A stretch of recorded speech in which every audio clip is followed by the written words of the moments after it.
Sometimes we look back on the past and think, what a simpler time, or look at what life used to be like.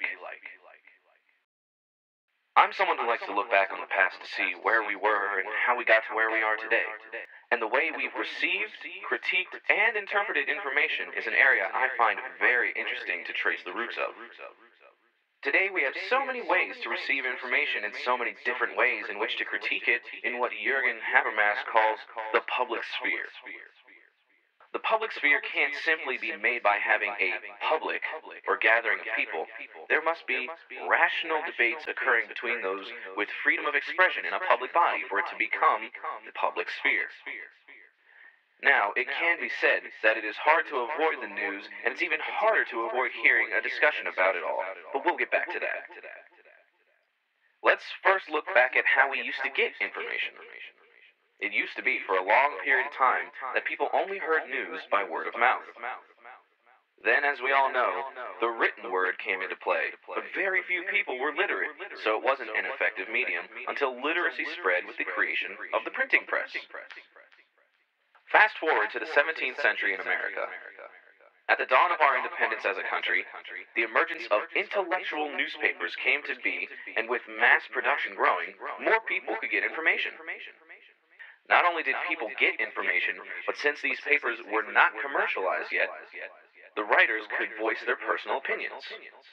This opened up new discussions and shaped the public sphere in America, but it was a primitive start to what we have gotten to today. Another great mind when it comes to these types of discussions was Marshall McLuhan, who coined the famous phrase, "The medium is the message." By this, McLuhan meant in so many words that it's not the message being presented, but how the medium itself helps the audience perceive and receive the information. Now, if this is the case, then the evolution of technology has heavily impacted the communication between all humans. McLuhan has used the example of the electric light to explain this theory. Think of it this way. Take a sign or billboard with an advertisement that is electrically lit up. If it weren't for electricity, you couldn't get that information, so in a way, as McLuhan would say it, that activity is in some way the content of the electric light, since it could not exist without the electric light.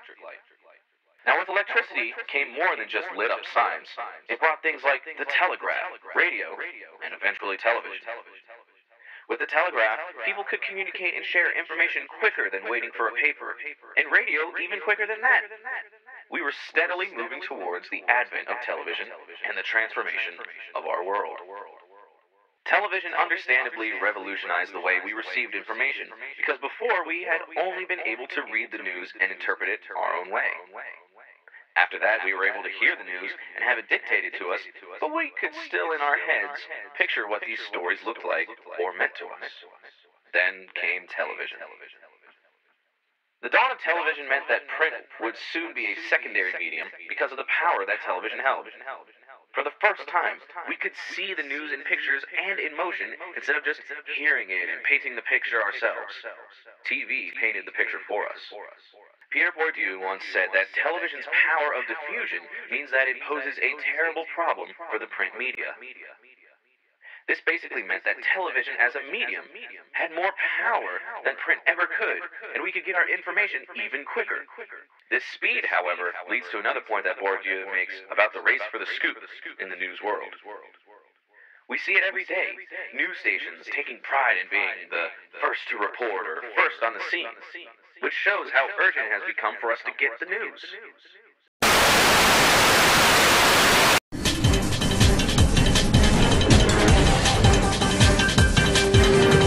And now, in a desperate attempt to fill 24 hours of programming, here's some bullshit that happened somewhere today. This demand for news 24 hours a day, 7 days a week, has led to the use of even more mediums to gain access to news and information. Henry Jenkins wrote a piece about how more and more people are putting their input out there through a number of different mediums and methods.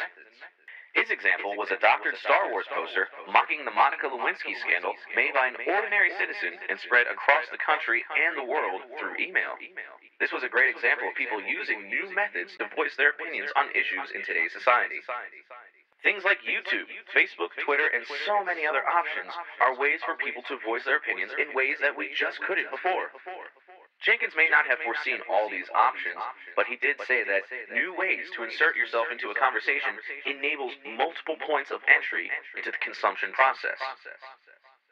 With people taking videos with their phones and having access to the internet wherever they go, information is readily accessible to the masses, which sets a precedent for a brave new world for the news, for information itself, and how we discuss and interpret all that happens in the wide world we live in.